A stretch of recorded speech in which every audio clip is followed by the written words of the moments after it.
Tere! Mina olen Anneli Laaman ja räägin teile täna lugemispesast. Lugemispesa lasteaias.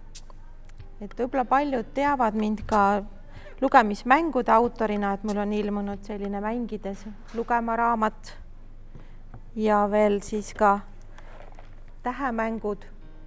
Et kõik need on ka alguse saanud siis sellest lugemispesa projektist ja et see lugema ja kirjutama õpetamine on mind pikalt huvitanud ja nii sattusin ka mina selle lugemispesa projekti vedama. Lugemispesa projekt ise sai alguse 2004. aastal juba ja mina sattusin siis sinna 2005. aastal rääkimagi õpetajatele lugemispesa projekti koolitustele, et mis on lugemismängud. Et siin minu taustal on siis lugemispesa logo, ehk siis milline see lugemispesa peakski olema, on selline mõnus ja õdus koht, kus siis, kuhu pugeda ja siis, kus siis raamatuga tuttavaks saada.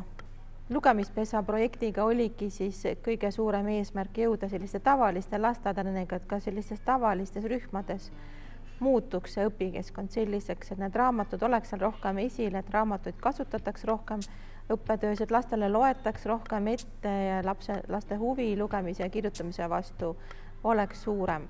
Kui sa saad sõbraks raamatuga, sul hakkab meeldima lugemine, siis sa juba ennetavalt võib see mõjuda ka selleks, et sul koolis ei tekiks siis selliseid vaba aja täitmise probleeme, et sul on juba selline varasest lapsepõlvest harjumus lugeda raamatuid või tegeleda raamatutega. Et ta ongi selline eesmärgistatud lugemistegevusteks looduse sisustatud koht ruumis. Et mina olen nagu mõelnud, et see on nagu selle keele ja kõne valdkonna selline üks suur keskus.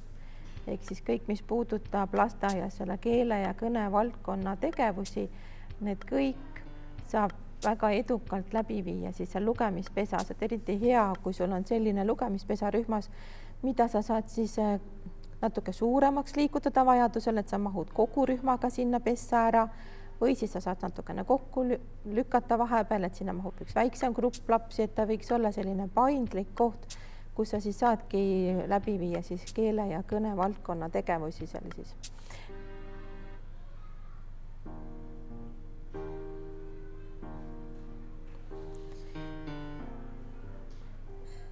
Et kui te vaatate, siis need on küllaltki sarnased, et seal on need pehme mööbel ja riiulid ja vaibad ja erinevad käpiknukud torkavad silma ja lasteajakirjad ja sõnapustled ja et kõik need, kes need lugemispesa fotod meile saatsid omal ajal, meil oli aastaid, kui see projekt kestis, selline parim lugemispesa valimine, ehk siis nad saatsid, siis kui nad olid loonud oma lugemispesa ja tahtsid seda konkursile saata, siis saatsid meile oma fotod ja väiksed jutukesed oma lugemispesas, kuidas nad lõid, mis seal lastele teha meeldib, mis neil seal eriti toredat on ja niimoodi need fotod on meil aastate jooksul siis kogunenud nendest erinevatest lugemispesadest.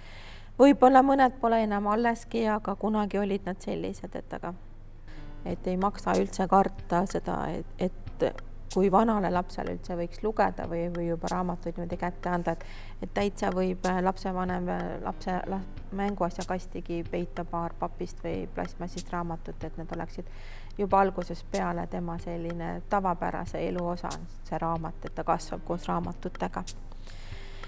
Et niimoodi me saame siis selliseid häid lugejaid ja kirjaoskajaid inimesi ikka Eestisse juurde ja ei pea enam kurtma, et noored ei taha lugeda ja et väga suur roll on ikkagi õpetajatel ja peredel ja kodudel selleks, et siis luua siis oma lasteaeda või koju selline siis kirjaoskust toetav keskkond.